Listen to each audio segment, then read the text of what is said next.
The secret for success in investing is buying things for less than they're worth. Said, well, if you go into a store and you like the product, buy the stock. This couldn't be more wrong. Because what determines the success of an investor is not what he buys, but what he pays for it.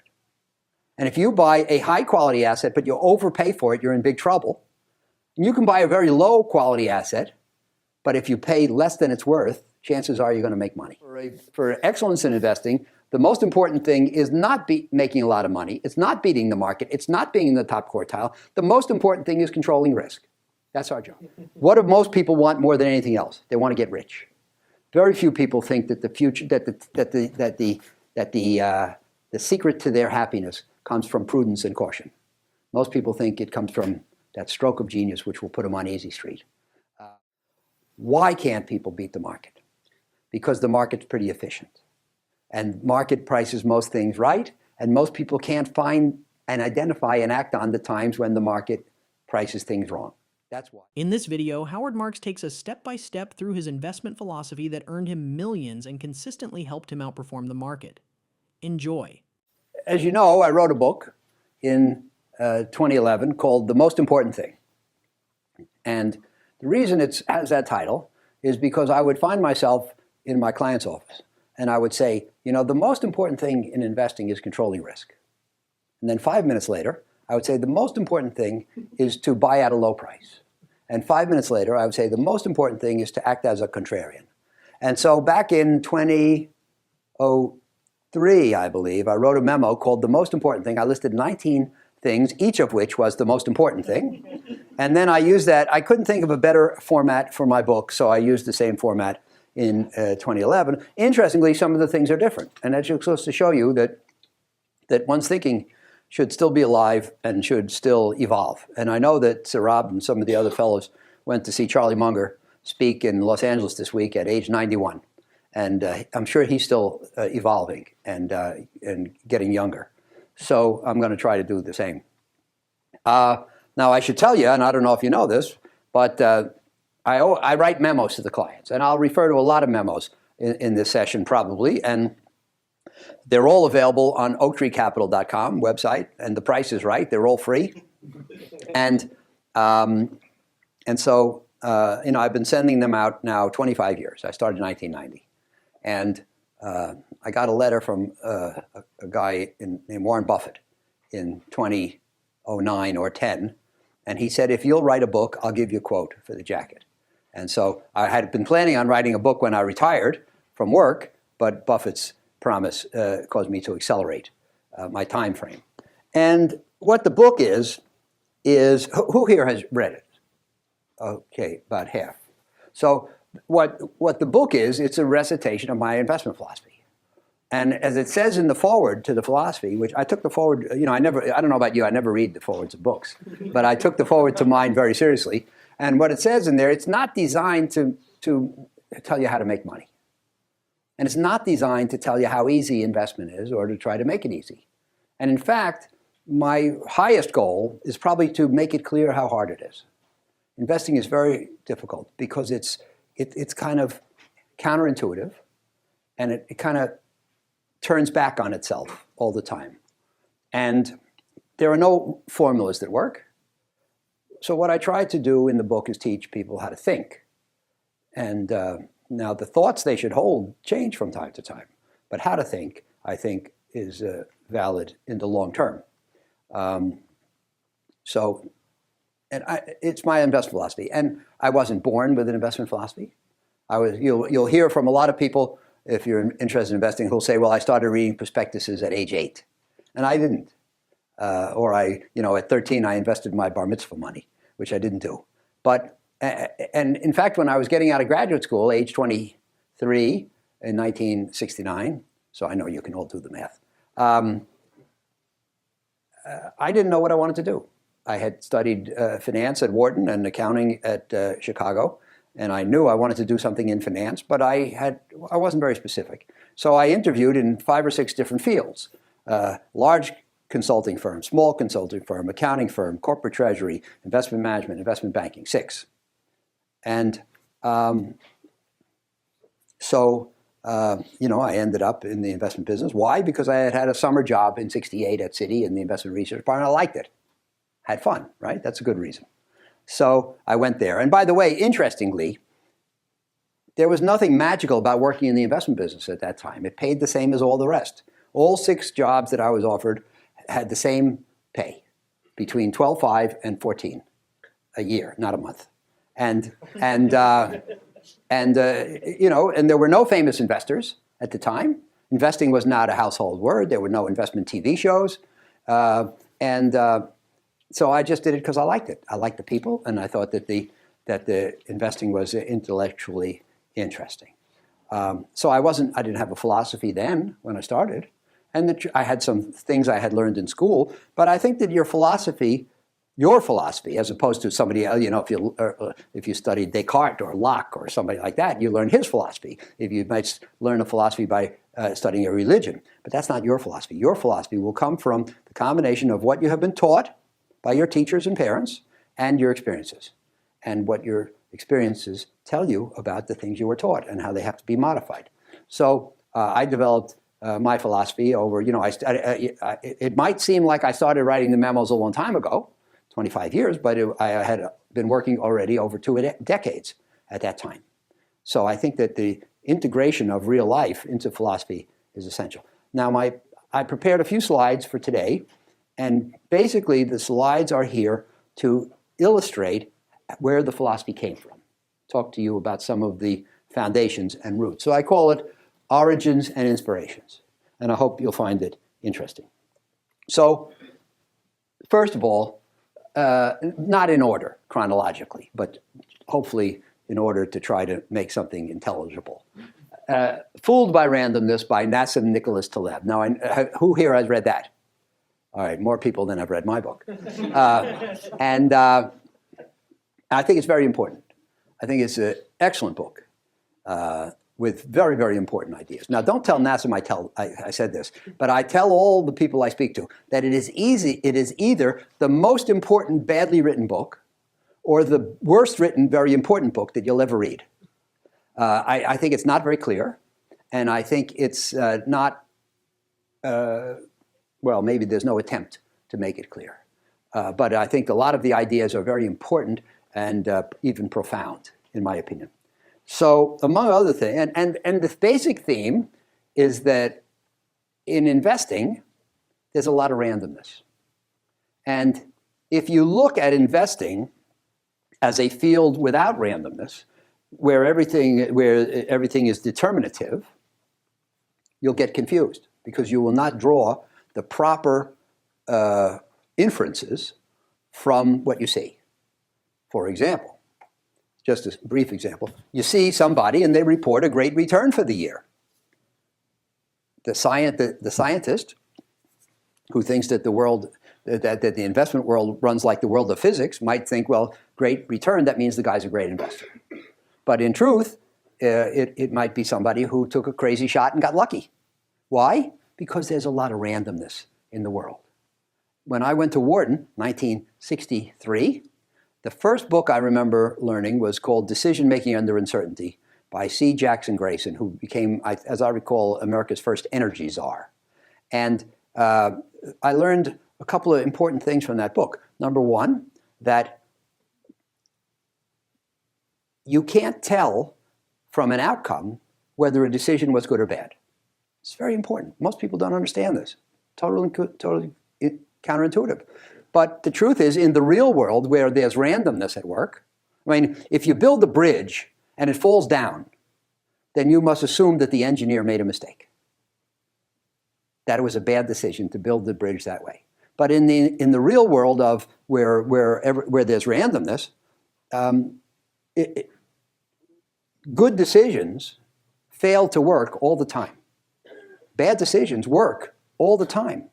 The investment business is full of people who are, quote, right for the wrong reason. Made a bad decision. It didn't work out the way they thought, but they got lucky, and they were bailed out by events. So this is very important, and this is the basic theme of Fooled by Randomness, Taleb's first book. Since then, he has written the Black Swan, which became more famous, but I don't think it's as good a book. And he's written a book called Anti-Fragile. And that one didn't get famous. But I think that this book is something everybody should read it if you have an interest in numbers, investing, and how the world works. So it's, as I say, the book is all about the role played by luck. And basically, even if you know what's most likely, many other things can happen instead. This is very, very important. We talked earlier at lunch about what's the most important lesson you can draw. Well, of course, I'll never say most important to anything, but one very important lesson for you to learn is that you should not act as if the things that should happen are the things that will happen. Again, in the world of the physical sciences, you can probably bet that that's true. And the electrical engineer knows that if he turns on a light switch over here, the light will go on there every time because it's subject to physics, not in the world of investing. And so for every possible phenomenon, there is a range of things that can happen. There may be one where it's possible to discern which one is the most likely. And if we draw a probability distribution, that may be the highest point on the distribution, the most likely single outcome. But that doesn't mean it's going to happen. And the reason we don't have many probability distributions that look like this, but rather that look like this, is because a range of things can happen.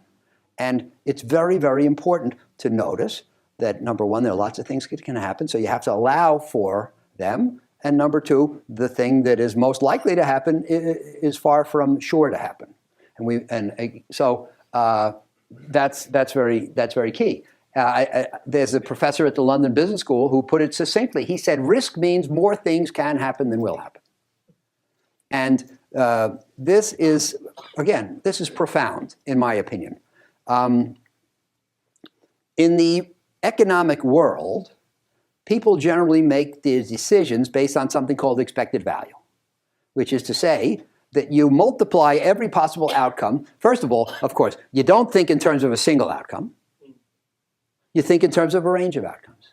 So you take if you could iterate over so many, you take every possible outcome, you multiply it by the likelihood that it will happen, you sum the results, and then you get something called the expected value from that course of action.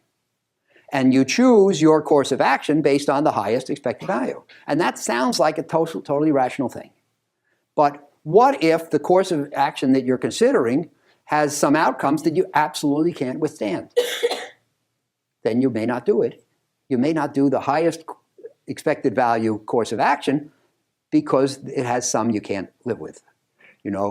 Who here is willing to be the skydiver who was right 98% of the time, for example. So you may elect to do bike riding on the Google campus rather than skydiving, even though skydiving is more exhilarating 98% of the time.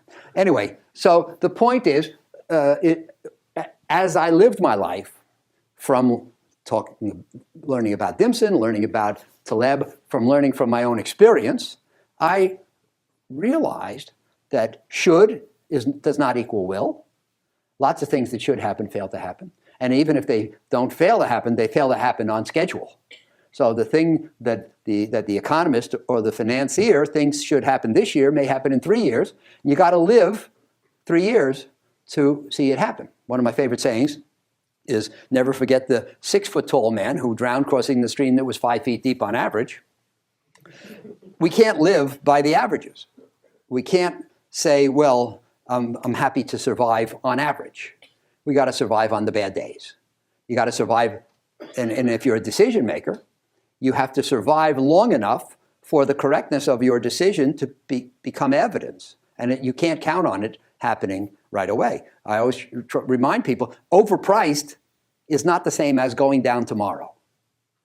And if you bear that simple truth in mind, I think it helps. So Taleb and the role of luck, very important. Then John Kenneth Galbraith. John Kenneth Galbraith, for those of you who are not familiar with ancient history, was an economist, American economist, died around 2005, I think, maybe a little after, and at the age of about 98. And he was one of my favorites. He was a little on the left side, He was, somewhere between free enterprise and socialism, but he was what we call a liberal in the days when it was okay to say that word. But he was very, very smart, and he was not famous as an economist, but he played a lot of roles in government, and he was a diplomat. But he wrote some very good books, and one of them is called A Short History of Financial Euphoria. And I like thin books, and his is thin, especially the ones he wrote in the last decade or two of his life were very thin. So I enjoyed those. But the short history is very good, and I recommend that to you. And one of the things he says is we have two classes of forecasters, the ones who don't know and the ones who don't know they don't know. Now, I don't believe in forecasts, macro forecasts. People who forecast interest rates, performance of economies, performance of stock markets. And I don't think that my efforts to be a superior investor and most other people's are aided by macro forecasts. So am I saying that the forecaster is never right? No, I'm not saying that. The forecasters are often right. Last year, GDP grew 2%. Many forecasters forecast that GDP will grow this year at 2%. That's called extrapolation. And usually in economics, extrapolation works. Usually the future looks like the recent past. So usually the people who forecast a continuation of the current are right. The only problem is they don't make any money. Because let's take the economy. Most people forecast 2 something for this year. A growth rate of 2 something is cooked into the prices of securities today. If the growth rate turns out to be 2 something, everybody who forecasted that will be right, but security prices will not change much because that 2 something growth was anticipated and discounted a year or 2 ago. So all those people who are right won't make any money. Our forecast, so that's a correct. So most forecasts, extrapolation works all the time. Forecasts that are extrapolations work all the time, but they don't make any money.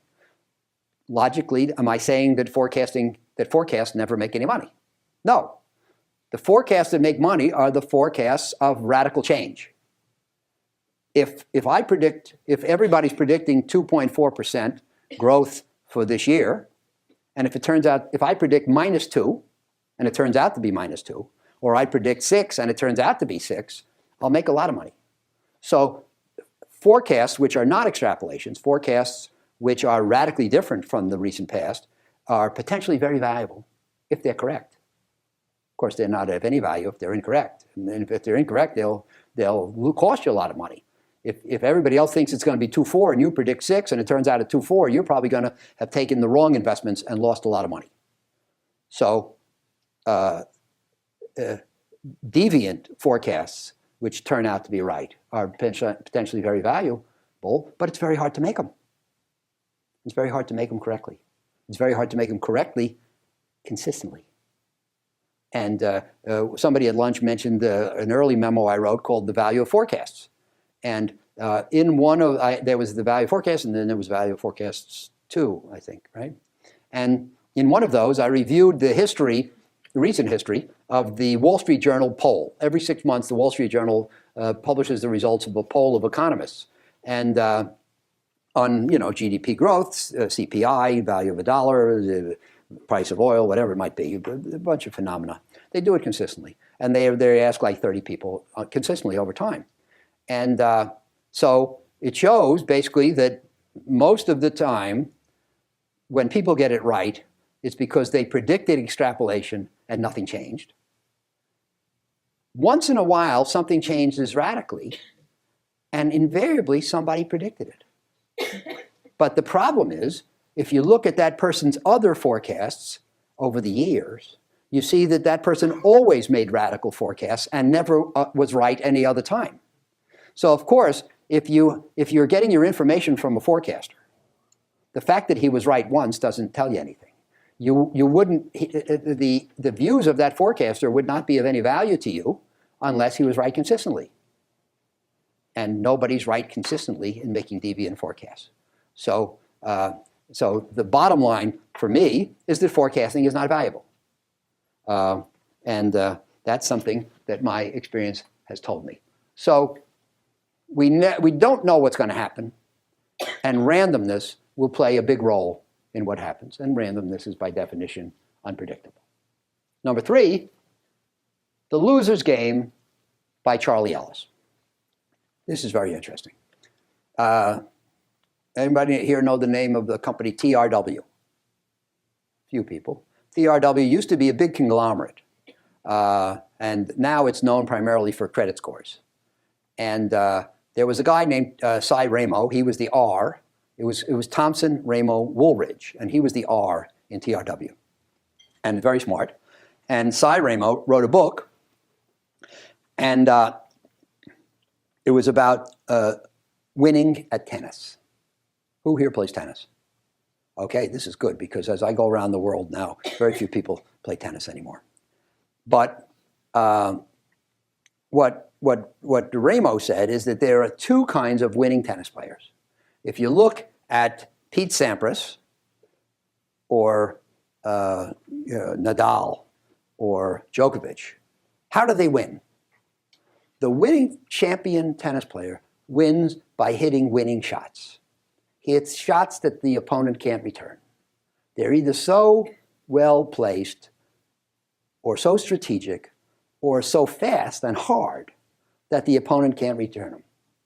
And if Nadal hits a shot which is not a potential winner, then his opponent can probably put it away because it doesn't have enough difficulty on the ball. So the championship tennis player wins by hitting winners. You play tennis, right? How do you win? Do you win? Sometimes. How do you win? If I win, it's by not hitting it out.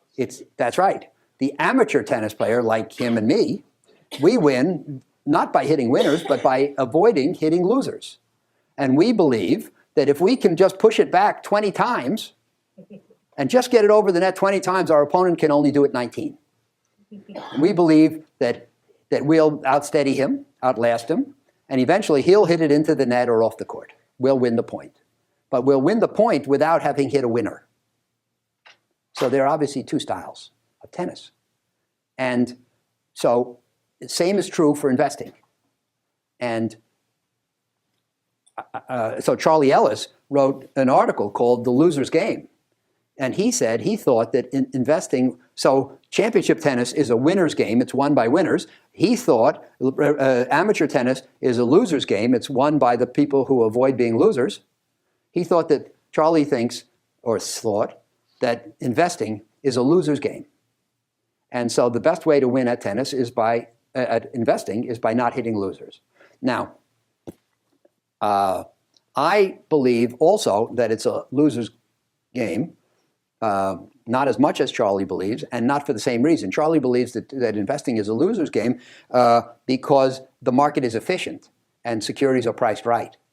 I believe there are inefficiencies. I just think it's hard to consistently take advantage of them, and you have to be an exceptional person to take advantage of them on a consistent basis. And the reason that the pro can go for winners is because he is so well schooled and practiced and steady and talented that he knows that if he does this with his foot and this with his hip and this with his elbow and this with his wrist, that the ball will go where he wants.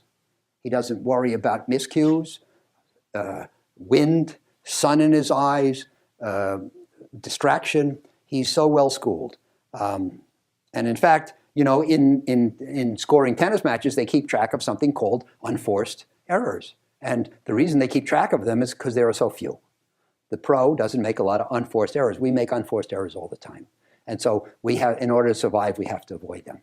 So the point is, if you're going to be an investor, you have to decide, am I good enough to go for winners? Or should I emphasize the avoidance of losers in my approach? And then the fourth input I say here that the difficulty of getting it right is what makes defensive investing so important, because it's just, for us in investing, especially because there's randomness, if we do the right thing with our foot and hip and arm and elbow, we're not going to get a winner every time. And then the fourth origin that I wanted to talk to you about today was my meeting with Mike Milken in November 1978. So in 78, I got a call from my boss at Citibank, and he said, there's some guy in California named Mike Milken, and he deals with something called high-yield bonds. Can you figure out what that means? Because one of our clients had asked for a high-yield bond portfolio, and in that day, nobody knew about it. It was unknown. And so I met with Mike in November of 1978. He came to see me at Citi in New York. He was looking for clients. He was just starting off in the high-yield bond industry, and it was a great meeting. And he explained to me that if you buy AAA bonds, there's only one way to go. AAA bonds are bonds that everybody thinks are great. Their companies are making a lot of money. They have prudent balance sheets. The outlook is good. Everything's perfect. So if everything's perfect, that means it can't get better. And if it can't get better, that means it can only get worse. It doesn't have to get worse. But if there is a change, it's going to be for the worse. And if you've bought a bond on the assumption that it's perfect and it gets worse, then you lose money. So that's important. On the other hand, he said, if you buy single B bonds and they survive, there's only one way for them to go, which is upgrade. Now, that's not exactly true because they can default and go bankrupt. But the ones that survive will go up, will be upgraded, and the surprises are likely to be on the upside. So this was very important. Again, this is about trying to hit winners, avoid losers. And if you're buying bonds that most people don't think much of, it's hard to have a big loser because such low expectations are incorporated. Now, let me digress for a minute because this is really important. Tied to bonds in those years, what was the definition of a B-rated bond? Quote, fails to possess the characteristics of a desirable investment. In other words, it's a bad investment. Now, I drove here from the airport in my car. And if I take you outside to look at my car and I offer it to you for sale, because I don't need that car anymore. When I'm done here, I'm not coming back. If I say to you, would you like to buy my car? What is the one question you must ask me before saying yes or no? Price. You get an A. You get an A. So, in other words, it's a good buy at a certain price. It's a bad buy at another price. Moody is now saying that B-rated bonds are a bad buy without any reference to price. So in other words, there's no price at which a company that has some credit risk is worth investing in. And by the way, before I turned to high-yield bonds in 78, I was part of the bank's machinery to buy the bonds of the stocks of America's best companies. And I explained at lunch how if you bought the bonds of Hewlett-Packard, Perkin-Elmer, Texas Instruments, Merck, Lilly, Xerox, IBM, Kodak, Polaroid, AIG, Coca-Cola, and Procter & Gamble, and if you bought them all in 68 and you held them until 73, you lost 90% of your money. Why? Because they were overpriced. The average stock since the post-war has traded at 16 times its next year's earnings. These were trading at 80 and 90 times. Why? Because they were so good. Everybody says, these are great companies, nothing can go wrong, so it doesn't matter what price you pay. And if you pay 80 or 90 times, that's fine. So here we are, in my experience, again, experience as a teacher. You invest in the best companies in America, you lose a lot of money. Then you go to the high-yield bond business, you invest in the worst companies in America, you make the most money. So it's an instructive lesson if you have your eyes open and you learn from experience, which I did. But the key words were, and they survive, right? There's a little trap there because you have to catch those three words. If you buy single B bonds that don't survive, then you're in big trouble. So, but it's obviously it's tautologically true that if a company about which the expectations are low survives, it'll probably, at minimum, it'll pay off at maturity, and maybe in the meantime, it'll be upgraded or taken over if they survive. So what that convinced me when I was starting the high-yield bond business, and this conversation came at a great point in time, is that my analysts should spend all their time trying to weed out the ones that don't survive. Not finding the ones that will have favorable events, but just excluding the ones that have unfavorable events. And that's what we did. So now I'll tell you an interesting story. Around 05 or 06, the Bible of investing is a book called Security Analysis, written by Graham and Dodd. And they wrote the first edition in 1934. But Ben Graham was Warren Buffett's teacher at Columbia, and in many ways the father of value investing. He and David Dodd wrote this book in 34, and they updated it in 40, and then several times after. And the 40 edition is considered to be a great edition. And so in 05, McGraw-Hill, which owned the book, said they want to update the book. And they turned it over to Seth Klarman, who's a great debt investor in Boston at Baupost, and a professor, can't remember his name right now. What? That's right, Bruce Greenwald at Columbia. So you should be up here, I'll sit down. They turned it over to Seth and Bruce to bring out this revision, and they in turn asked people to revise the sections, and they asked me to revise a section on debt. And so that meant I had to go and read the 1940 edition in order to update it. And I came across something fascinating, and it verified what I had always thought. It said that bond investing is a negative art. What does that mean? What it means is, I don't know how many of you know how bonds work, but a bond is a promise to pay. And you give me $100 and I promise to give you 5% interest every year and then give you money back in 20 years. Fixed income, it's called, because all the events are fixed. The contract is fixed. The return is fixed, assuming the promise is kept. So all 5% bonds that pay will pay 5%. No will pay 6, none will pay 4. All the ones that pay will pay 5%. What does that mean? It means it doesn't, of the ones that pay, it doesn't matter which ones you buy. I'm going to like this one. I like that one a lot. That pays 5. I like that one. That pays 5. It doesn't make any difference. You're not going to be a hero by choosing among the bonds that pay. The only thing that matters is to exclude the ones that don't pay. So if there are 100 bonds, 90 will pay. They'll all pay the same thing. It doesn't matter which of the 90 you choose. The only thing that matters is excluding the 10 that don't pay. Negative art. The greatness of your performance comes not from what you buy, but from what you exclude. So I thought that was very useful. I should have that up here too. But anyway, so that Milken was my fourth input. So Taleb says that the future consists of a range of possibilities with the outcome significantly influenced by randomness. And Galbraith says that forecasting is futile.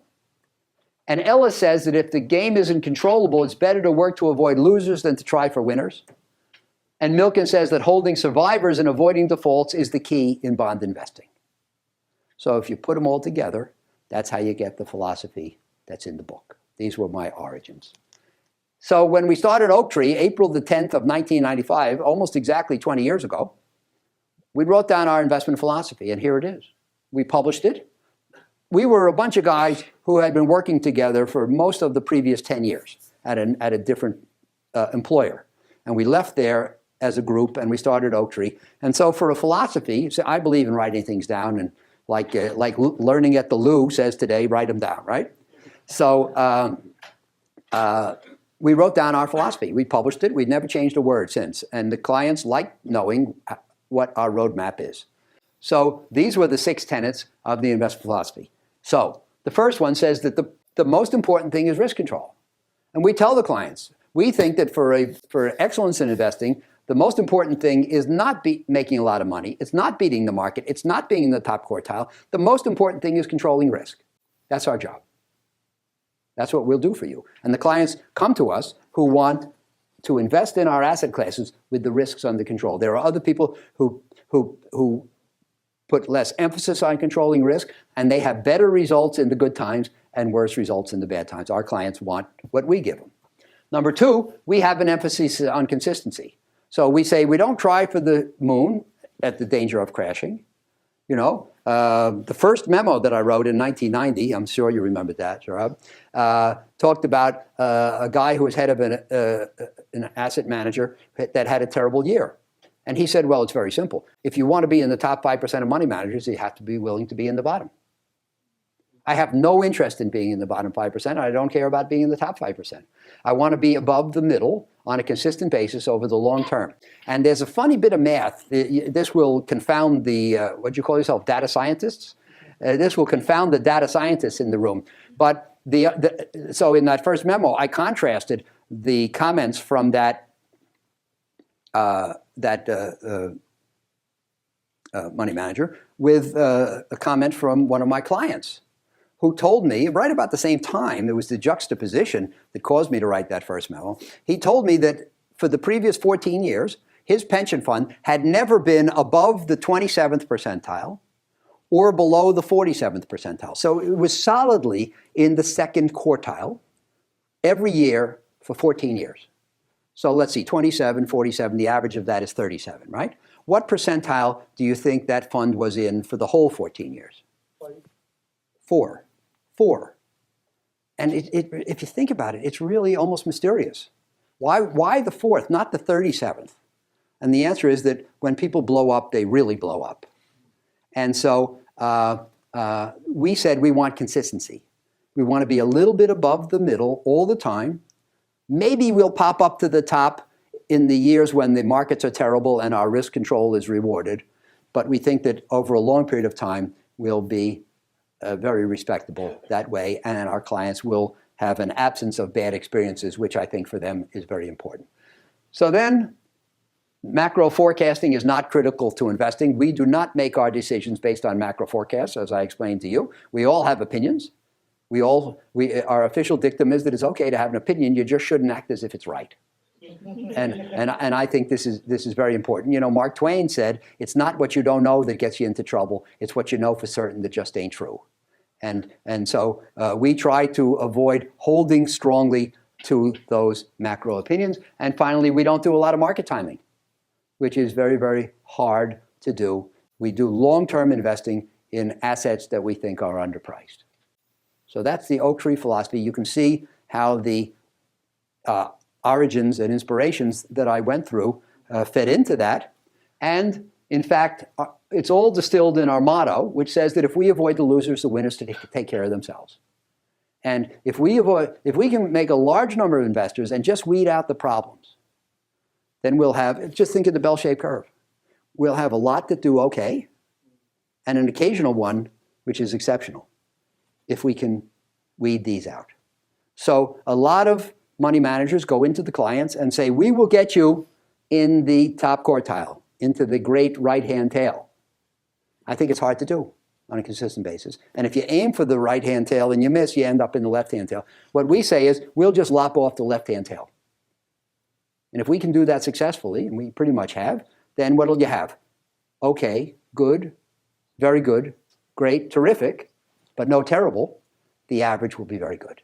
And that's basically what we've had.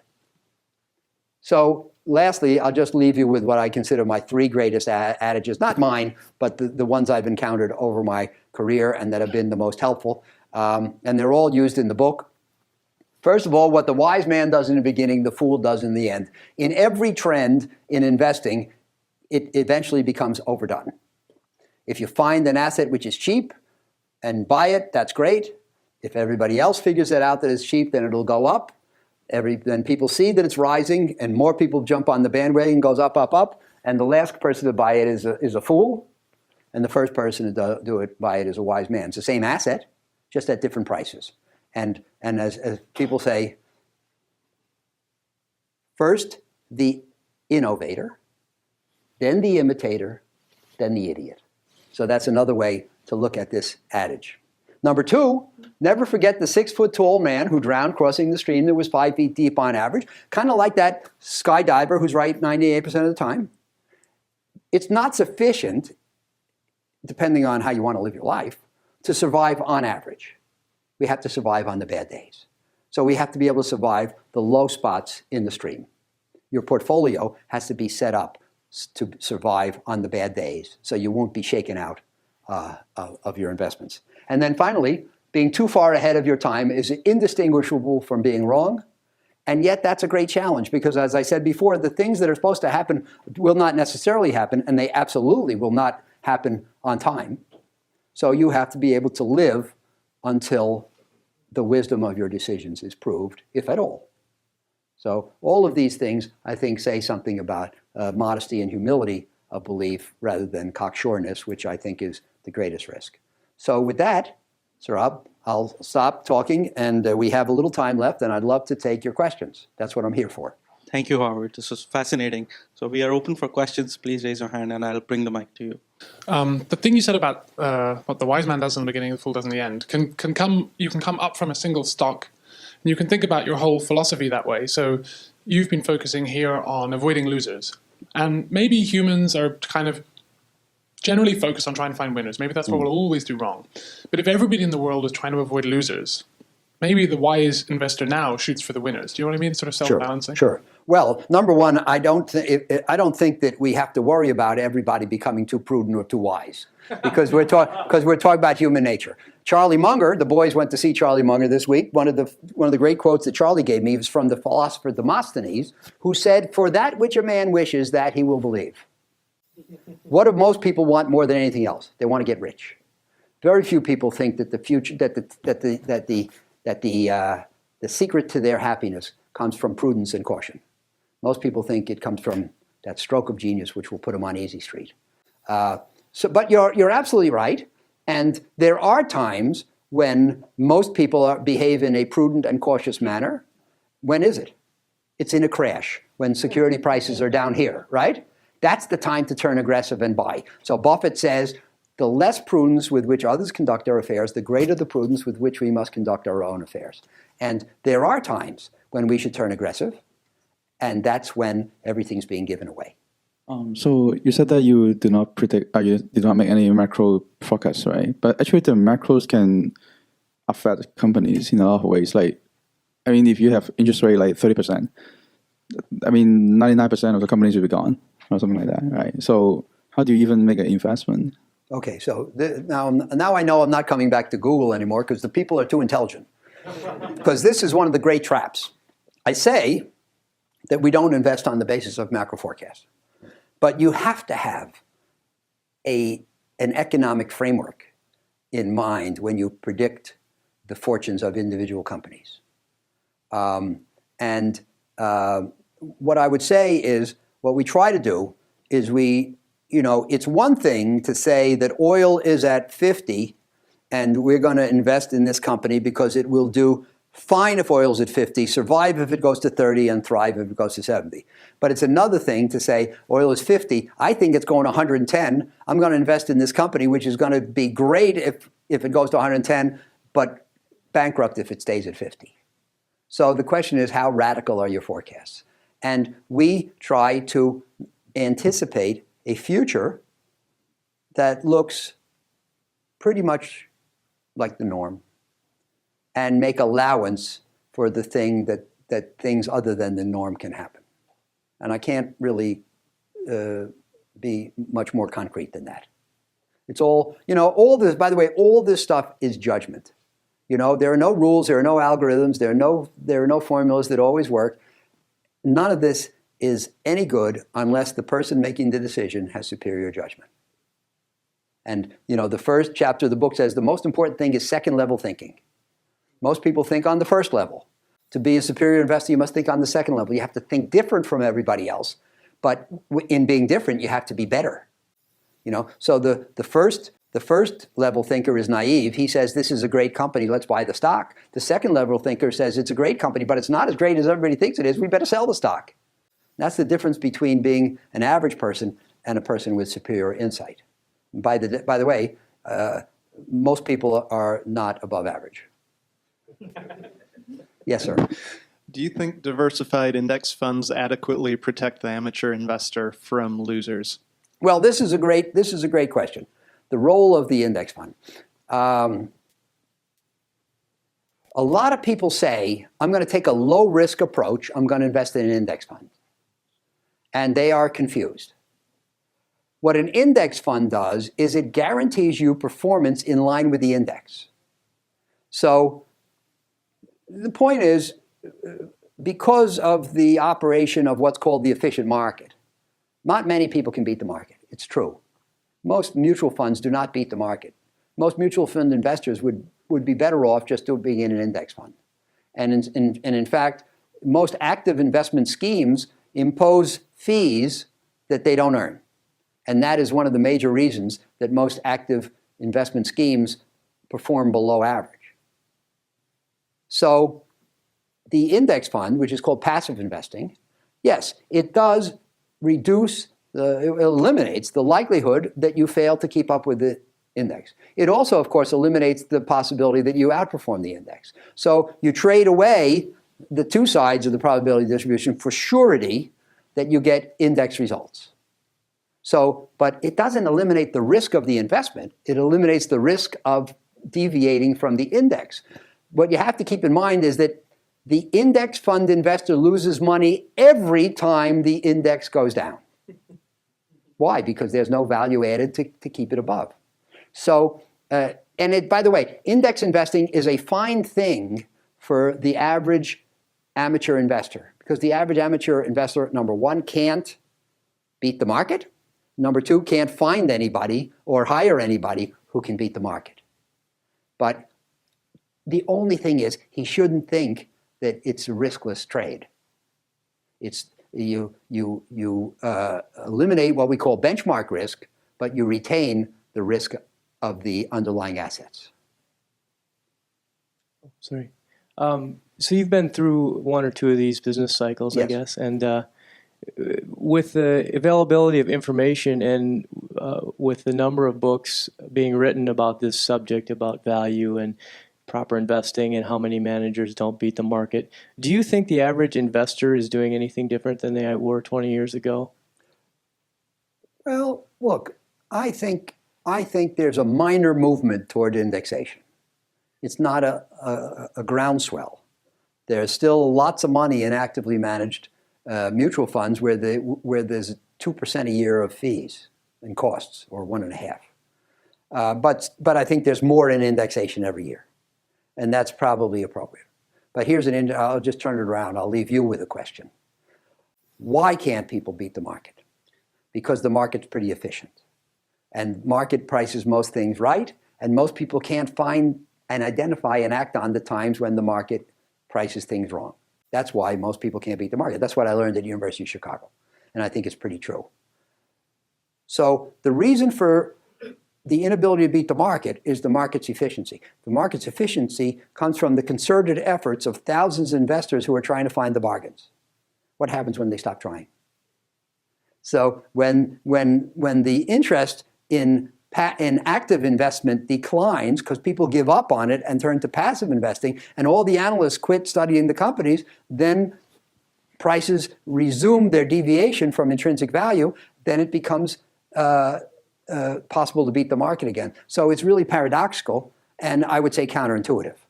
But I don't think we're close to that day. But in theory, there comes a day when so little attention is being paid to active investing that active investing starts working again. Yes, sir. Thanks, Howard, for coming for the talk. So you talk about the difference in value and the price. The other dimension is time. So how do you estimate the time taken to that bridge to close? You never do.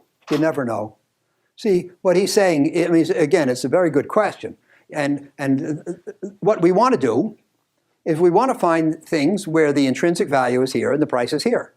And so his question is, how do we estimate the time that it's going to take for the gap to close? And the answer is, there's no way to say. On occasion, there are what we call catalysts. And one catalyst would be the pending maturity of a bond. If a bond is going to mature in 2012 and it's selling at 60 because most people think it's going to go bankrupt, but we think it's going to pay off and at maturity, then the date of that, the existence of a maturity date is going to force the convergence of price to value. Another catalyst today is all these activist investors. They find a company, it's selling, they think the intrinsic value is here, it's selling here because the management is subpar and they're not doing the right strategy. So they go in, they foment trouble, they try to get a board seat, they try to force the management to do the right thing to cause the price to converge with the value. So there are a few catalysts in the world, but generally speaking, you buy a stock, you hope, you think it's worth here, the price is here, you hope it'll converge, but there's no way to estimate the time. And that's the reason why being too far ahead of your time is indistinguishable from being wrong, because it can take a long time. Would you always look for presence of catalyst when you find a gap? Well, there aren't enough. I mean, it happens, most of what we do is in the fixed income world, and there are more catalysts in the fixed income world than in the equity world. You find a stock, how many stocks do you think the activist investors go after a year? 10, 20, 50, 100, no more. There are thousands of stocks. So most stocks are never going to get catalyzed.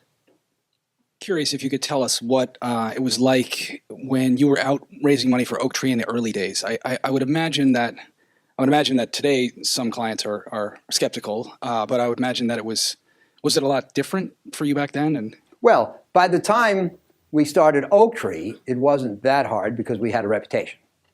But when when I started raising money for our strategies, 1978 junk bonds, 90% of investment organizations like Google had a concrete rule against any bond investing below A or below investment grade, which is BBB. And of course, Moody's said it's an imprudent investment. So that was very, very hard to overcome. But what you have to do is you have to find a few people. You see, you have to find a few people. You have to go say to them, you should do this because nobody else is. Because nobody else is doing it, it's languishing cheap. You make no money doing the things that everybody wants to do. You make money by doing the things that nobody wants to do, who then turn out to have value. And if you say that message to 100 investors in the beginning, maybe 10 jump on board. After it works for a while, then the rest come on, like the screen says. But hopefully not too extreme. But the point is, it was very hard in the beginning. And, in certain foreign countries, it was even harder because in certain foreign countries where the thinking is a little more narrow than American thinking, I always thought that if I go into somebody's office, I say, you should do this because nobody else is, they'd call the man in a white coat to take me away. They don't understand. I think that Americans semi-intuitively understand the value of contrarianism and of being a maverick. But in many countries, they just don't get it. So that's an example, high yield. Now, but then we started Oaktree in, that was a Citi. In 85, I switched from Citi to Trust Company of the West, TCW. And in 88, we brought out the first distressed debt fund. Now, we're not investing in companies that have a risk of default. We're investing in bonds that are either in default or sure to be. And people would say, well, how can you possibly make money investing in the bonds of bankrupt companies? And we had to explain to them that if a creditor of a company doesn't get paid the interest and principal as promised, they have a claim against the value of the company. And they exert that claim in a process called bankruptcy. And in bankruptcy, to oversimplify and overgeneralize, the old owners are wiped out and the old creditors become the new owners. And if you bought an ownership stake through the debt for what? For less than it's worth, then you make money. Why? Because from time to time in distressed debt, you get to buy things for less than they're worth. And in fact, because other people are fleeing from the bankruptcy, maybe you get them to buy them for a lot less than they're worth. So, it was very challenging, but, if you can, and you can't convince everybody, but if you can explain the merits and tell the story clearly and concisely and persuasively, then you get some clients. And then if you get good results, then you get more clients.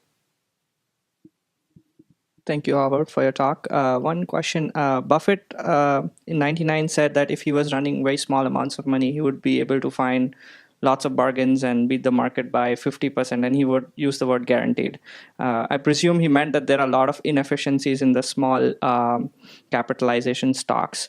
One thing that kind of surprises me is if an analyst willing to work hard on his own, not in an institution, the world of distressed debt investing is kind of shut out, even for the value investor, filled with a lot of technicalities, and seems like the big institution has a lot of advantage there.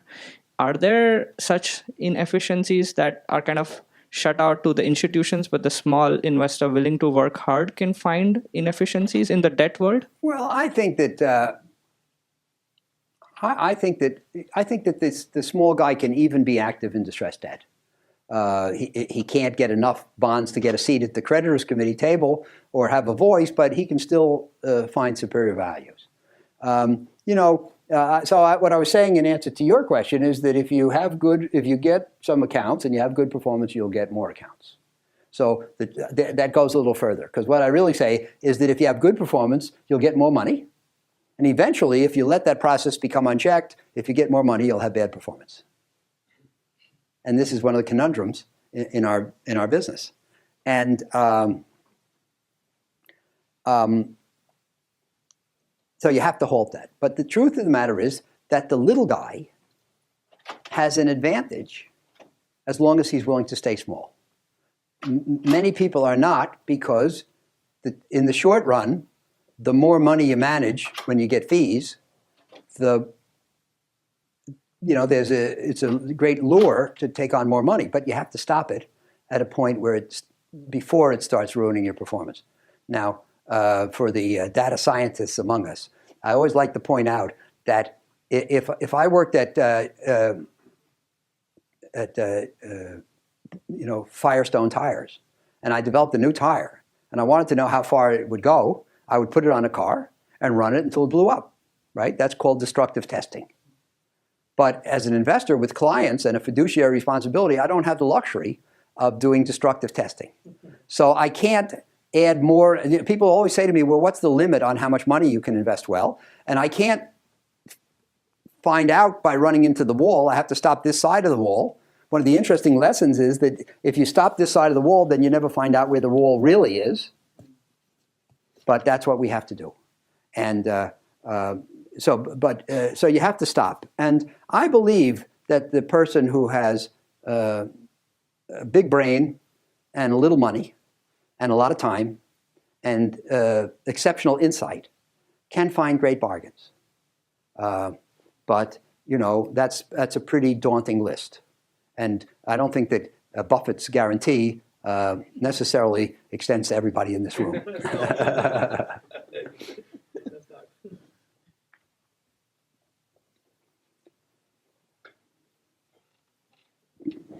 Do you see any unhealthy trends in valuation in the market today, the same way tech or housing was valued in the past?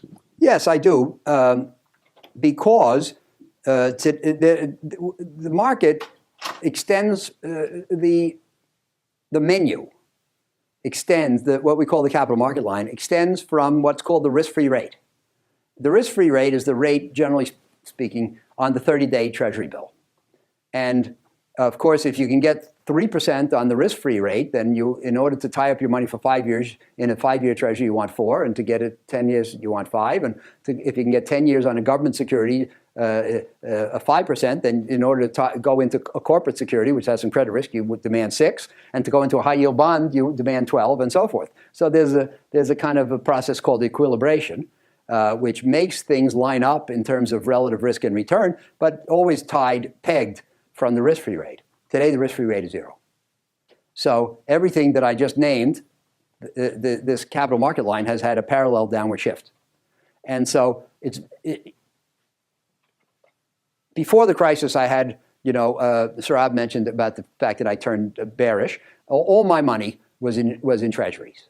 All the money that I had outside of Oaktree was in treasuries. And I was getting 6.5% for 1, 2, 3, 4, 5, 6 year maturities. I was getting income and safety. Today, you have a choice, income or safety. Because the things today that are highly safe pay no income.